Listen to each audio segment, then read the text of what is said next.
Oh my Lord, जीत गए हम series. West Indies को नाकों चने चबा दिए हैं पाकिस्तान ने। उधर इंडिया ने भी जो है वो ज़बरदस्त किस्म का टेस्ट मैच खेला है, वो भी जीत चुका है इंग्लैंड से। खैर, सबसे पहले बात करेंगे पाकिस्तान और वेस्ट इंडीज़ का जो तीसरा टी20 आया था, जो कि पाकिस्तान ने जीत लिया है। आपस की बात है, इस मैच में भी वेस्ट इंडीज़ पहुंचा हुआ था, पूरा करके फंस गया था। कहीं ना कहीं लग रहा था कि बेटा ये मैच भी गया। तीनों मैच में टाकरे का मुकाबला दिया वेस्ट इंडीज़ ने। हम तो खुशियां मना रहे हैं, लेकिन वेस्ट इंडीज़ की असल में इस वक्त ग्लोबल स्टेज के ऊपर क्या हालत है उसको इग्नोर कर लेते हैं। एंजॉय करो बस, सिर्फ ये छोटी मोटी चीज़ होती है ना, जीतने के बाद कौन मौका देख के बात किया करो, तुम हर दफा सड़ी हुई बातें कर रहे हो। तो ये हमारी लाइफ का पूरा मकसद ही ये होना चाहिए, जो काम की बात करें उसको इसी तरह जो है। असल बात यही है भाई कि दुनिया की सबसे कमज़ोर टीम के साथ हम लड़ लड़ के जीते हैं, बट चलो कम से कम जीत तो गए हैं। जैसे कि मैंने पहले ही बताया था कि हम उनका वो जो हारने का स्ट्रीक था वो तो ख़त्म करके जाएंगे। हमने कोशिश तीनों में ही की थी, लेकिन दो में उन्हें नाकामी हुई और एक में हमें कामयाबी हो गई। तो सीरीज़ हम जीत गए, आप सबका बहुत बहुत मुबारकबाद। बहुत से लोग इस चीज़ के ऊपर कंप्लेन कर रहे हैं कि साहिबजादा फरहान और साइम अयूब की स्ट्राइक रेट जो है वो तो वही है जो रिजवान और बाबर की हुआ करती थी। ये वो पहली बात तो ये, फरहान की स्ट्राइक रेट जो है वो 139 मतलब 140 की थी। साइम की भी कोई 135 के ऊपर वो तो कर ही रहा था। ठीक है, इससे ज़्यादा तेज़ हो सकती थी, लेकिन 45 हो रहती, 50 हो रहती, ज़्यादा से ज़्यादा। एक तो हर दफ़ा तो हम ये नहीं एक्सपेक्ट कर सकते ना कि हर दफ़ा 150 की स्ट्राइक रेट के ऊपर 70 रन भी मारने हैं तुम लोगों ने, क्योंकि कभी कभी कंडीशन ऐसी होती। अब यहीं पर अगर एक छक्का और एक चौका और लगा होता तो स्ट्राइक रेट बराबर आ जाती। क्या पता ऐसी कोशिश की हो, क्या पता कोई ऐसी फील्डिंग एफर्ट होगी जिसकी वजह से नहीं हो रहा। कभी कभी बॉलिंग अच्छी पड़ जाती है, कभी कभी तो दूसरी टीम भी बेसिकली खेलने के लिए आई होती है। आपका इंटेंट क्या है उससे पता चल जाता है कि आप करने की कोशिश कर भी रहे हैं कि नहीं कर। दूसरा, हमारे स्टैंडर्ड की दाद देनी पड़ेगी कि 140 की स्ट्राइक रेट के ऊपर हम सेटिस्फाई नहीं हो पा रहे। हम भी फ़ौरन शोधे हो जाते हैं, 2 मिनट चाहिए होते हैं हमें शोधा होने के लिए। मेरा ख्याल में हमारी औकात के हिसाब से अगर हम 150 मारें तो बहुत अच्छा है, 140 के ऊपर भी हमें सबर शुक्र कर लेना चाहिए।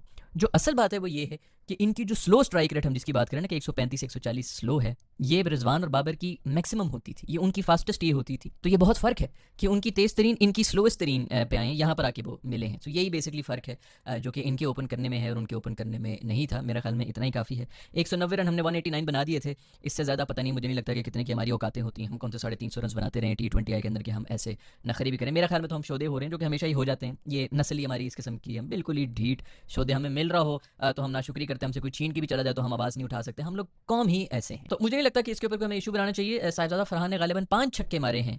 इतने छक्के हमने शायद पावर प्ले ये फर्स्ट 10 ओवर्स के पूरे साल में नहीं मारे होंगे जो पीछे हम क्रिकेट खेल रहे थे। T20 आई के अंदर मैं बात कर रहा हूँ, जिसने उसने एक इनिंग्स में आज मार दिए। फिर भी हमारे नखरे हैं कि वो संभाले नहीं, संभलते। पता नहीं किस चीज़ का नखरा है, ना जेब में पैसा है, ना शक्लें अच्छी हैं, लेकिन नखरे हमारे बहुत ज़्यादा हैं। और एक बात मैं आपको बता दूं कि अल्लाह को भी ना ये चीज़ सबसे ज़्यादा नापसंद है जब आप प्राउड होते हैं। और हमारी कौम का सबसे बड़ा मसला यही है कि हमें पता नहीं किस चीज़ का एक प्राइड है कि वो ख़त्म होने का नाम नहीं ले रहा, और इसीलिए हम पूरी दुनिया में जलील होते हैं। पेस अटैक ने एक दफ़ा फिर से वही किया। हसन भाई ने जहाँ से पिछले मैच में मामला ख़त्म किया था, आज वहीं से उठाया है। रिवायतों को बरकरार रखते हुए हम अपनी रिवायतों को नहीं भूल सकते। वहीं से आए, लेकिन चलो कोई नहीं, बुरी अच्छी सीरीज़ हर किसी की होती रहती है। अभी हम इन्हीं के बारे में कह रहे थे कि बहुत रिदम है, और रिदम में थे भी PSL पूरे में भी। और उसके बाद जो सीरीज़ हमने खेली थी, आई डोंट इवन रिमेंबर कि किसके साथ खेली थी, उसमें काफ़ी रिदम में थे।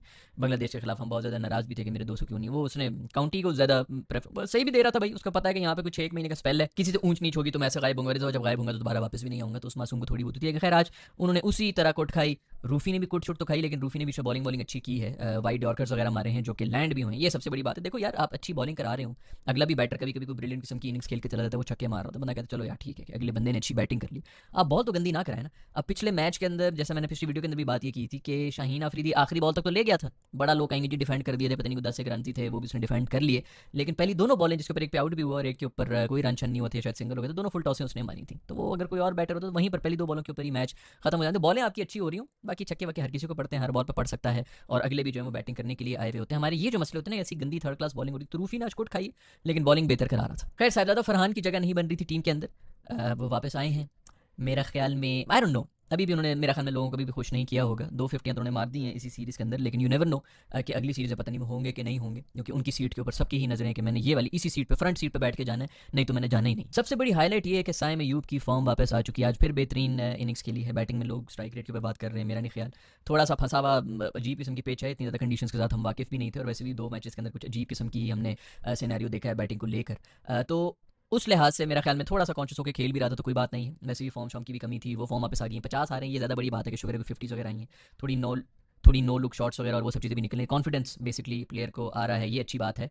और सबसे बढ़ के बॉलिंग में कमाल किया है तीनों मैचेस के अंदर, बहुत आला और उम्दा। मेरे ख्याल में मैन ऑफ द सीरीज़ भी साइम को ही मिला, राइटली सो। लेकिन मेरा ख्याल में अगर किसी को मैन ऑफ द सीरीज़ मिलना चाहिए था ना, वो मिलना चाहिए था सुफियान मुकीम को। खैर, उसने बैटिंग भी की है साइम ने, तो उसको ठीक मिला है जो भी मिला, लेकिन वैसे अगर मेरे दिल से पूछा जाए तो सुफियान मुकीम ने जितनी क्रूशल, आज भी एक ही विकेट ली है, लेकिन सबसे क्रूशल विकेट उसी ने ली है। और जितनी खूब, और किस मौके पर उसको ओवर दिया गया है वो आप देख लें कि जहां पर रिक्वायर्ड रन रेट 12-13 की होती थी, मारना होता था, सुफियान को बॉल पकड़ा देते थे कि अब ओवर डाल।